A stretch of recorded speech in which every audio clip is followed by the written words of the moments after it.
Right now, as you're watching this video, there could be someone in your neighborhood running a £1,000,000 criminal empire, and you'd never know. 3 years ago, London police discovered exactly that. A man who controlled the city's largest drug network from a one-bedroom apartment, while his own dealers had never seen his face. When they finally caught him, even seasoned detectives couldn't believe what they'd uncovered. This is the story of Edmund Haziri, and the single text message that destroyed his perfect crime. But first, let me ask you something that might make you look at your neighbors differently.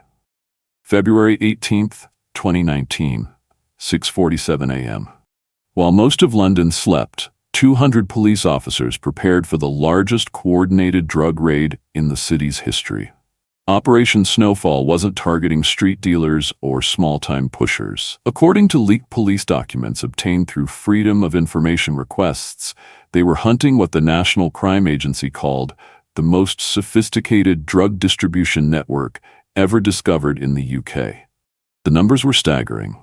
£15 million in annual revenue, operations across 12 cities, and a distribution system that moved 2 tons of cocaine yearly.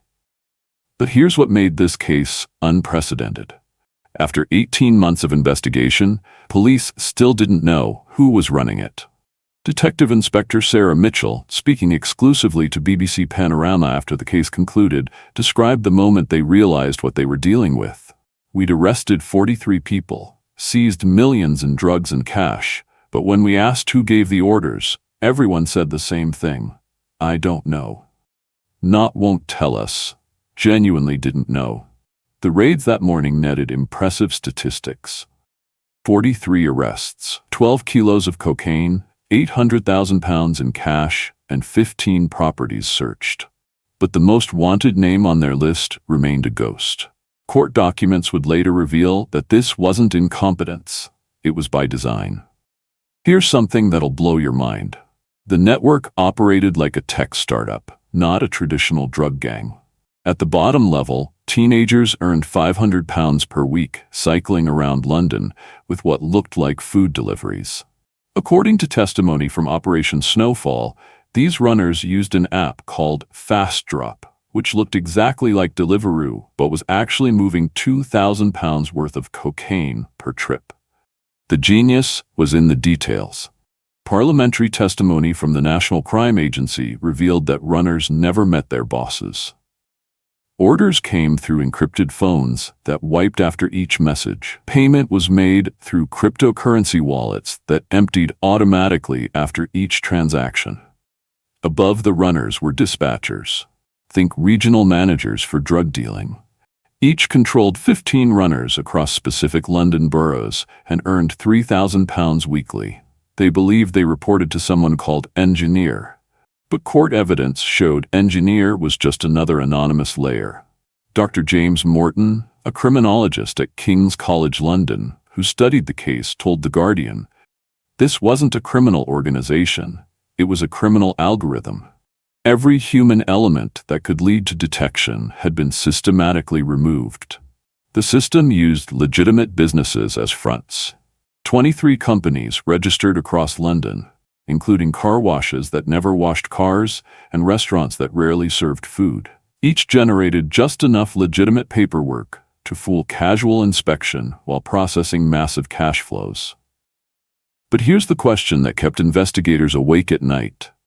Who designed this machine? When financial crime specialists first examined the network's money flows, they discovered something that changed modern policing forever. According to court documents filed at Southwark Crown Court, the money laundering operations spanned 4 continents and involved over 200 shell companies. Detective Sergeant James Chen, who led the financial investigation, revealed in his court testimony how the system worked.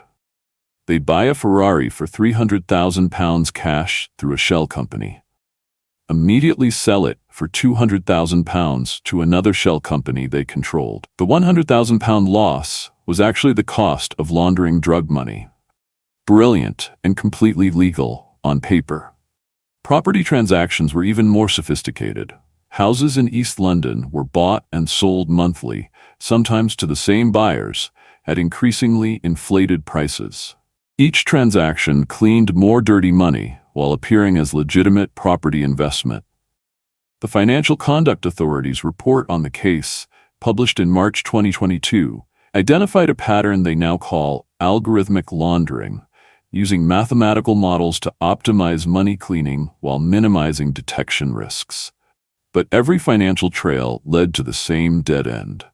Shell companies registered to lawyers who cited client confidentiality, offshore accounts in jurisdictions with strict banking secrecy laws, and paper trails that dissolved under scrutiny. Someone had engineered this specifically to frustrate law enforcement. But who had that level of expertise? March 2020. Detective Constable Alex Turner received what would become the most dangerous assignment of his career. Going undercover in organized crime isn't like the movies. Turner spent 8 weeks with psychologists preparing for the mental strain of living a double life.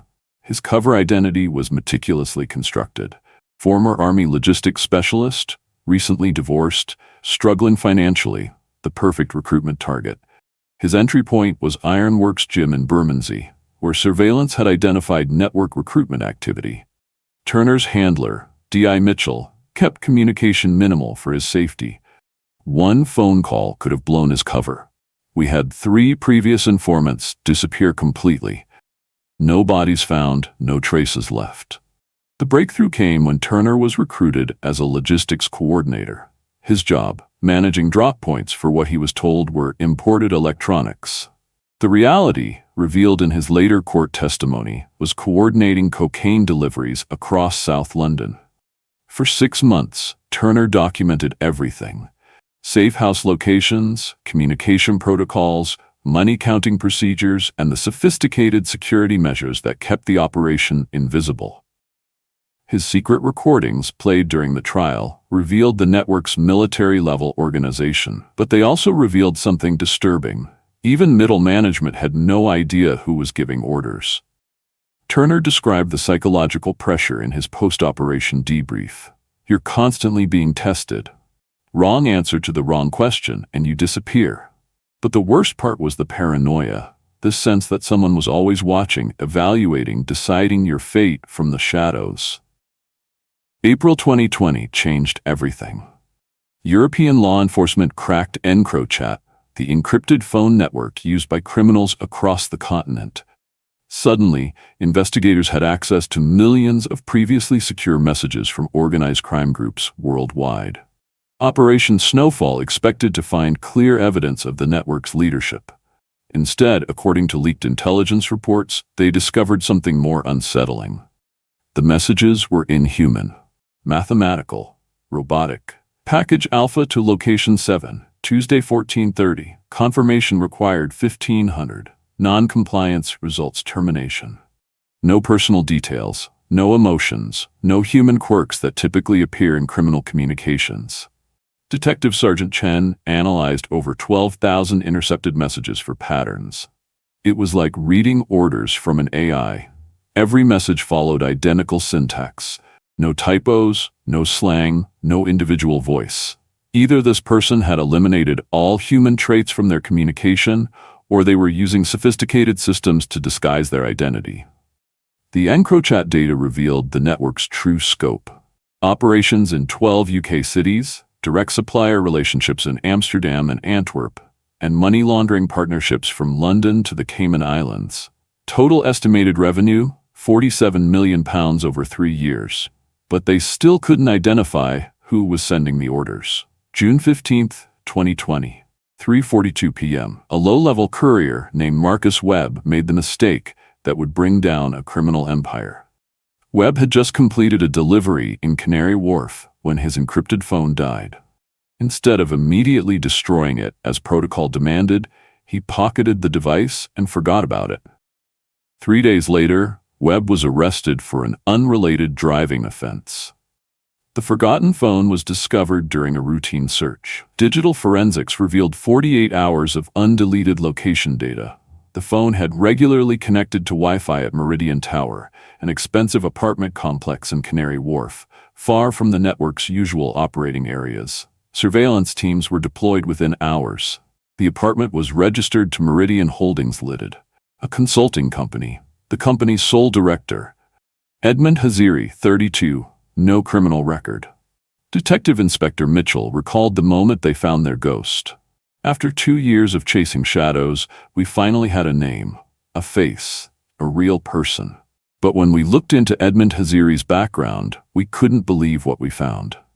The man who'd built Britain's most sophisticated criminal network lived like a monk. Edmund Haziri existed in official records, but barely in the real world. Born in Birmingham to Albanian immigrant parents, both killed in a car accident when he was 16. Raised by extended family, he'd studied computer science at Birmingham City University before moving to London in 2015. Neighbors at Meridian Tower described him as polite but invisible. The building's concierge, interviewed by police, said, "I'd see him maybe twice a month. Always alone, always quiet. I actually forgot he lived here sometimes." No social media presence, no dating profiles, no gym memberships or club affiliations. Bank records showed he ordered groceries online and rarely left his apartment. To the outside world, Edmund Haziri was nobody special. A freelance IT consultant who paid his taxes and minded his own business. But that carefully constructed invisibility was exactly what made him so dangerous. Forensic psychologist Dr. Emma Stevens analyzed Haziri's profile for the prosecution. Classic organized antisocial personality. Highly intelligent, completely immoral, and pathologically secretive. The apartment isolation wasn't about hiding from police. It was about controlling every variable in his environment. Financial analysis revealed the truth behind his modest lifestyle. While Haziri lived on a declared income of £35,000 annually, money connected to his shell companies moved millions monthly through offshore accounts. He'd built the perfect cover. Hide in plain sight by being forgettable. Proving Edmund Haziri controlled the network required a completely new approach to criminal investigation. Traditional evidence, recorded conversations, surveillance footage, witness testimony, didn't exist. Haziri had engineered his operation specifically to avoid creating such evidence. Instead, investigators built what prosecutor James Whitfield QC called a digital fingerprint case. Every aspect of the network's operations pointed to a single, controlling intelligence. Financial patterns that required advanced mathematical modeling, communication systems that demanded military-level encryption expertise, operational timing that suggested someone with access to real-time intelligence about police activities. Court documents revealed that Haziri's computer science background perfectly matched the network's technical sophistication. His declared work as an IT consultant provided cover for the skills needed to build such systems. Detective Sergeant Chen mapped the connections. 23 shell companies, 14 countries, 47 bank accounts. The complexity was staggering, but the patterns were mathematically precise. Only someone with Haziri's background could have designed it. The evidence was circumstantial but overwhelming. Haziri's location data correlated with major network decisions. His financial activity aligned with operational cycles. His technical skills explained the sophisticated systems that kept everyone else invisible. After 3 years of investigation, police finally had enough evidence for an arrest. December 15, 2020, 6:47 a.m. Detective Inspector Mitchell approached apartment 1247 at Meridian Tower with just 2 officers. No tactical teams, no dramatic raids. They were arresting a ghost, not a gangster. Haziri answered the door immediately, already dressed in a business suit, as if he'd been expecting them. "Edmund Haziri, you're under arrest on suspicion of conspiracy to supply Class A drugs, money laundering, and operating a criminal enterprise." His response, recorded on body camera footage: "I understand. May I collect my coat?" No panic. No protests of innocence. No demands for lawyers. He simply gathered his belongings and walked calmly to the police car. D.I. Mitchell later described the moment. "In 25 years of policing, I'd never seen anything like it. Most criminals either break down or get aggressive. Haziri acted like he was leaving for a business meeting. It was genuinely unsettling. His apartment revealed nothing incriminating. No drugs, no weapons, no large amounts of cash. Just a normal home office with computers and paperwork that appeared entirely legitimate. But digital forensics would tell a very different story. September 2021, Southwark Crown Court. The case that would redefine organized crime prosecution in the UK. Prosecutor James Whitfield QC faced an unprecedented challenge. Convicting a man who'd never been recorded committing a crime, never been seen with criminals, and never directly handled drugs or money. The prosecution's case rested on mathematical patterns. Financial flows that matched drug sales with 99.7% correlation. Communication systems that aligned perfectly with Hazeri's technical expertise. Timing patterns that suggested access to inside information about police operations. Defense barrister Helena Morrison QC argued that correlation wasn't causation. My client is a legitimate IT consultant whose business activities are being misinterpreted by investigators desperate to solve a high-profile case. The key witness was Detective Constable Turner, whose undercover work had documented the network's operations. His testimony revealed the sophisticated hierarchy that could only have been designed by someone with advanced organizational and technical skills. Turner's secret recordings played in court revealed the paranoid atmosphere within the network, the constant fear of an invisible controller who could eliminate anyone at any time. Hazeri himself never testified. Throughout the 4-month trial, he showed no emotion, took minimal notes, and rarely spoke with his legal team. Court observers described him as eerily calm, as if he was watching someone else's trial. December 3, 2021. After 8 days of deliberation, the jury returned guilty verdicts on all charges. Edmund Haziri was sentenced to 22 years in prison.